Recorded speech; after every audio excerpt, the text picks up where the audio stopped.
Hello, and thank you for joining me, Healthy Believers. My name is Dr. Kimberly LaHue. I'm addressing a question on Candida. Now, a long time ago, when I was in my teens, I remember walking into a health food store and I was talking about cravings. And I remember she asked me a couple questions and she said, "You have Candida and you have to go on a special diet." And she said, "No fruits, no vinegars for your salad dressings." And I lived on salads then, so that was like a big no. No mustard, no grains, no bread, no. And she was just naming all these things. That was the majority of my diet. Not bread, but just lots of all the things I was eating. And I was like, what am I going to eat? So long story short, I end up resolving that problem. And when looking back, I thought I never followed that diet. She told me about it, and I think I thought about it for a minute, and I was like, I can't do that. So anyways, make a long story short, the whole reason for this video is that Candida has a lot of misinformation around it, especially in actually both camps, the allopathic and natural healers. So we're going to dive into what the real issue is, and then hopefully at the end you will say, okay, I'm going to give this a try, because I think you'll be pleasantly surprised that if you follow a particular protocol that your Candida can be resolved.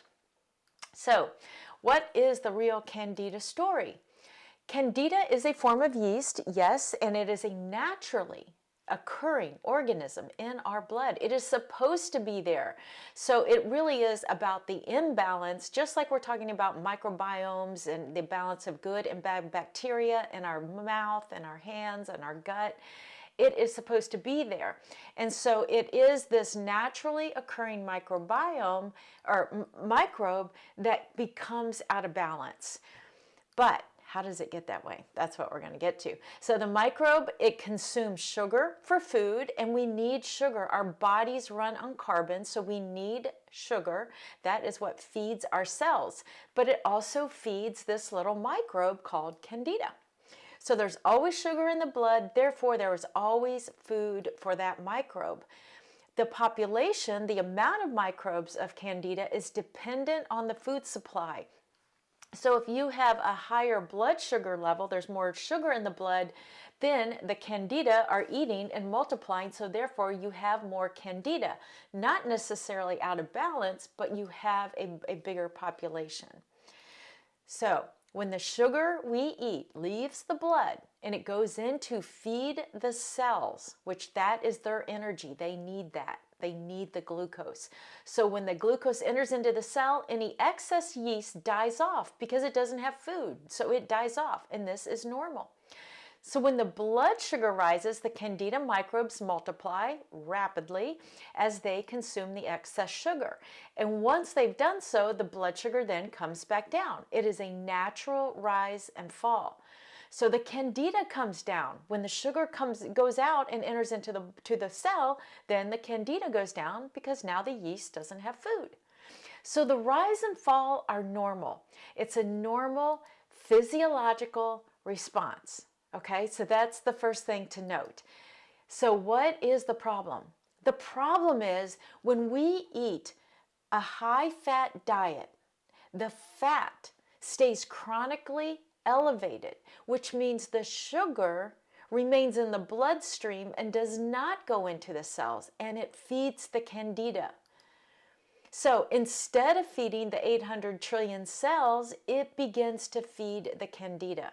So the cells are starving, they can no longer metabolize energy, and you get tired and feel run down. The microbiome becomes imbalanced, and this is where we run into these problems. But the real problem is how they want to resolve it. So we must be able to bring our blood sugar down, which brings down the Candida microbe. This is a life-saving organism, the Candida. God designed this particular organism to help get our blood sugar balanced by monitoring how the blood sugar can come down, but it does that by feeding this little microorganism. So Candida microbe is a safety valve that helps us bring down our blood sugar level down to the normal levels in the event that the pancreas and the adrenals fail to do so. So the pancreas and the adrenals also have a part in this orchestration of blood sugar levels. And God is so brilliant when he designed our bodies, because he has different mechanisms of doing things. But he also has a list of order of how things happen. He has feedback loops designed. This rises, this one comes down. But things in the environment, all the different feedback loops, all of the rise and fall of hormonal levels and proteins and enzymes and things of that nature, all work in orchestration to create homeostasis. That's how God designed the body. It is a self-healing organism that way. But if we're not eating right and we start to have failure of what's coming into the body, and these feedback loops and the chemistry gets out of balance, that's when we start to have symptoms. And this is where they start to diagnose and treat the symptoms, never really getting to the cause. And so when we're looking at these blood sugar levels, the Candida outbreaks are a warning sign that you are rapidly approaching diabetes, and that you would do well to drastically curtail your fat consumption. How often do we hear when someone has Candida or even diabetes, hey, you know what, you need to cut down on your level of fat that you're eating? And when we look at other cultures, the ones that aren't experiencing these types of conditions, they have a minimal fat consumption. But the American standard diet, the standard American diet, whatever you want to say, is a diet of high fat and higher proteins. So the diet advice from most healing camps, allopathic, natural, even so, say stop eating sugar, including fruit. And fruit is not the problem.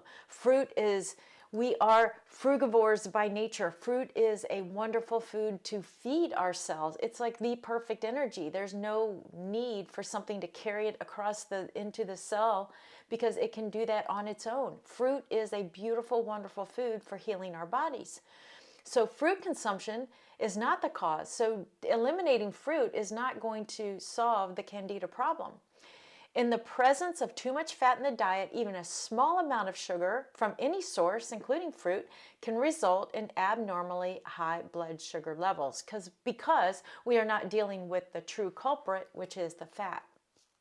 Also, and this is just a side note, that when people eat a high-fat diet, that they have lower oxygen levels in the blood. So therefore, say athletes that are working out and they need this oxygen to get into the muscles for performance, it's going to have a more difficult time getting into the muscle due to the excess of fat that they're eating in their diets. The more fat, the harder it is to get glucose into the brain. So high fat is not just, oh wow, this is a cardiovascular issue. This is a sugar issue. This is a muscle performance issue. This is a brain functioning mentality of the ability to focus and concentrate. High fat diets are very dangerous to our bodies. So if you have Candida, you may want to decrease the fat in your diet. So here's a test, well, actually there's multiple testimonials of Candida, the microbe that gets out of balance. But why we know that this is an effective protocol is because when people went to a low-fat diet and they began to eat more fruits, more vegetables, preferably raw, I would say 90% raw. Yes, you could have some cooked vegetables, but most of it's in the raw state with salads, vegetables, and fruits. For 1 to 2 weeks, it resolved the excess Candida problem. And this was just taken just to show comparatively how these two different systems would go in to help somebody with Candida. The Cleveland Clinic says, okay, how do we want to get rid of this? Well, like many times, they treat the symptoms. So they say, let's treat the infection. And they have these antifungal medications coming in, oral and topicals, which create a lot of digestive issues and imbalance in the microbiome in the gut. And so if they say, well, how soon will I feel better on these treatments? Oh, 10 to 14 days, your symptoms will decrease and the severity may go away. If your symptoms stop, you might feel you can stop treatment, but it's necessary to follow your treatment plan from start to finish so that you resolve the infection. And the whole point of that, the reason I brought that up is it is a treatment based off symptoms and not off the cause of the problem, which is the problem with that model a lot of times, is that they want to treat the symptoms. So if you have candida, if you are experiencing a candida problem, I'm trying to get to my slides here, then I would say try this, just try this, and I think you'll be pleasantly surprised to have more fruits and vegetables. Like I said, 90% of your diet for 1 to 2 weeks with minimal amounts of nuts and seeds. Now, people will say, oh, nuts and seeds, that's high fat. Yes, that's why I say minimal amount. Where am I going to get my protein? If you're eating enough calories of fruits and vegetables, enough calories for your weight, then you should be getting enough of each of the food groups, carbohydrates, proteins, and fats, because they do exist in every food. When people run into trouble with these raw food diets is because they're not eating enough, they're not eating a variety. And so if you're falling into that category, then yes, there can be health consequences. But if you're consuming enough, which is you are consuming more food, obviously, because these foods are higher in water and fiber, but you're getting the right foods to feed the cells so your body can start to get back into our harmonious homeostasis is the word I was looking for, and your body can start to heal itself. So if you're having candida problems, I would definitely recommend this as a protocol to help you. And if you want more help with your diet or your lifestyle, and you're thinking, you know what, I just want to dive all in, I want to get as healthy as I can be, and I'm really concerned about being, the mindset. Of course, I don't call it mindset, I call it the heart, your emotional and mental health. Then I invite you to check out Healthy and Victorious. It's my 4 or 6 month program that you get to a state of health, a level of health that you could only dream of. And by the end, you know how to eat, you know what the markers are of health, you know how to live this way for the rest of your life. You can go into any restaurant, you can travel, you can go to parties, knowing what to eat. It was my point. You will understand your body and how your body responds to certain foods. You truly will have a different perspective on health and how you can maintain your weight for the rest of your life. And the beautiful part of it is we are talking about the heart as well, the emotional and mental health. And I definitely go to the Bible for the answers. I believe God gave us these wonderful, brilliant bodies to be perfectly in health as they are designed to be. Not that you have to be in perfect health. I don't eat a perfect diet, by the way, but I eat close to it, and I do enjoy some of the foods that I love, like a sourdough bread fresh from the oven, an artesian sourdough bread. I can enjoy that because my body is in a homeostatic stasis, and the fact that it's balanced. I don't have to eat a perfect raw food diet to have health. But going back, if you want to learn more about that, there is a link below. There's also a link to ask questions if you have questions.